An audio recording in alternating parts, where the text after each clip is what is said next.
Simply, books can change our life for the better. At our school library, we not only provide on-site reading, but also have built an open library and a book page within the schoolyard, where each page we read visualizes bloom like flower. The annual English storytelling competition, organized in celebrations of Vietnam Reading and Book Culture Day, is a wonderful occasion for us to meet, share, and showcase our storytelling talent. Through this, we spread meaningful messages with valid books. The story I am introducing today is titled The Glorious Achievement of 11 Girls at the Home River. It is a historical comic book written by Hoàng Thị Tích Mai with illustration by Lưu Quốc Hiệp, published by Vietnam Education Publishing House. It tells the heroic story of 11 brave young women from the Hum River region, leaving an unforgettable mark on the heart of younger generation like us. It answers the question, what mystery does the ancient capital hold that made it the battleground between America's advanced weaponry and the indomitable spirit of the Vietnamese people?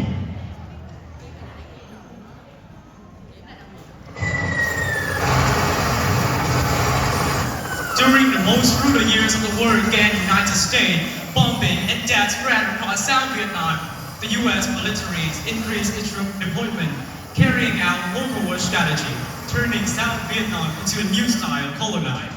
In Thừa Thiên Huế, America and Saigon government constantly arrested and killed innocent people, especially in the countryside and suburban areas. Witnessing such suffering, young women from a small village near Huế, despite being in their teenage year, harbored a burning hatred for the enemy. They secretly sought way to connect with the revolutionary forces eager to contribute to the fight. Their wish was soon granted. They were recruited into the local guerrilla forces. Their mission was to track the enemy movement, distribute leaflets, and dig secret tunnels. Also persuade the soldier from the Saigon government army to defect. Being part of the revolutionary ranks filled these girls with pride. They were tirelessly, fearlessly, despite the constant danger posed by the enemy influence and gunfire. The leader of this brave team was Bạc Thị Ly, a slender young woman, only 18 or 19 years old. She had joined the revolutionary at the liaison at just 13, but had to flee after being discovered. Later, she was appointed the leader of 11 girls of the Hum River, a name given to them with love and admiration.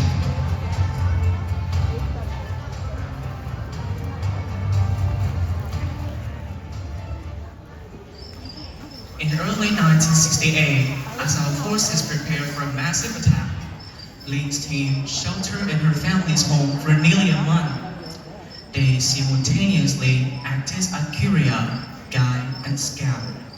Among them was Lee's mother, a silent yet steadfast supporter.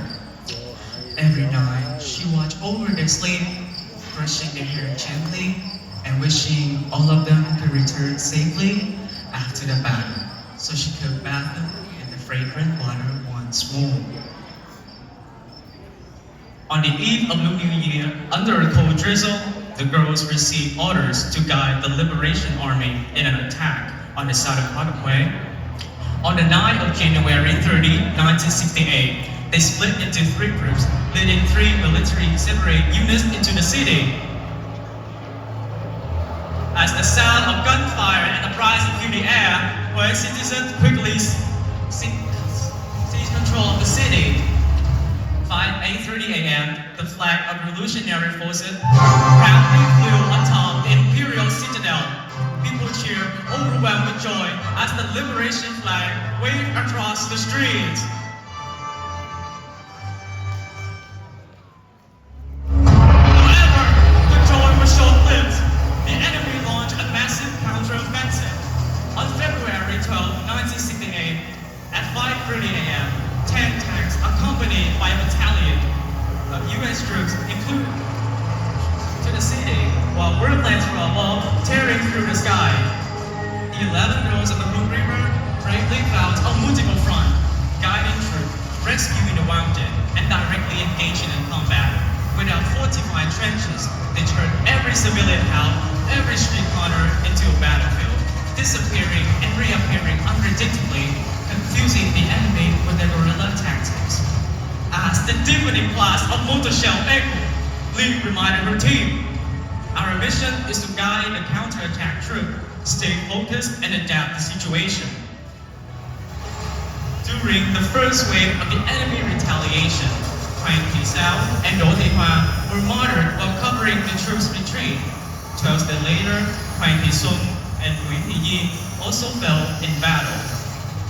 Over 20 days and nights, our revolutionary forces wiped out the entire battalions of U.S. troops, including numerous armored vehicles and work plans. They also seized weapons and rescued thousands of comrades and civilians imprisoned in the famous Lobo prison.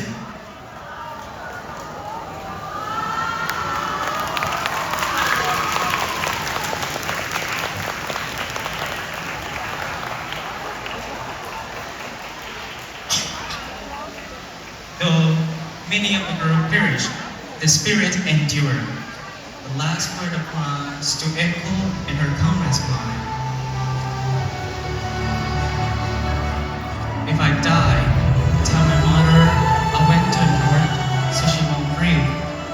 The 11 girls of the Moon River forever remain 20 years old in the hearts of their comrades and the people of Hui.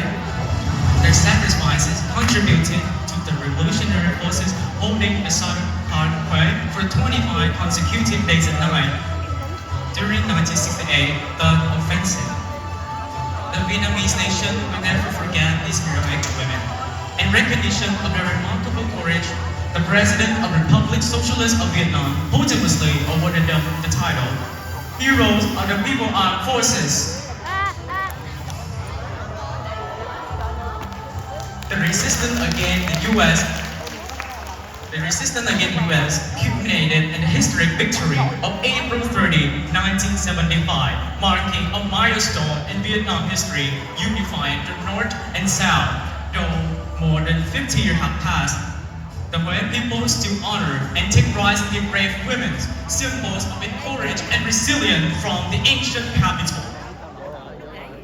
The glorious achievement of the 11 girls of the Moon River is not only a valuable historical document, but also a big inspiration for young people, generations like us to learn from and follow. Through today's contest, we realize more than ever the values of book. I sincerely hope that everyone will cherish book as they enrich our minds and soul in a perfect way. Attending this telebook story in English with the topic Improving Foreign Language Skill, International Integration for Children, our Chợ Gạo district has come to an end. We wish you good health, wish you successfully content. Thank you for listening to us.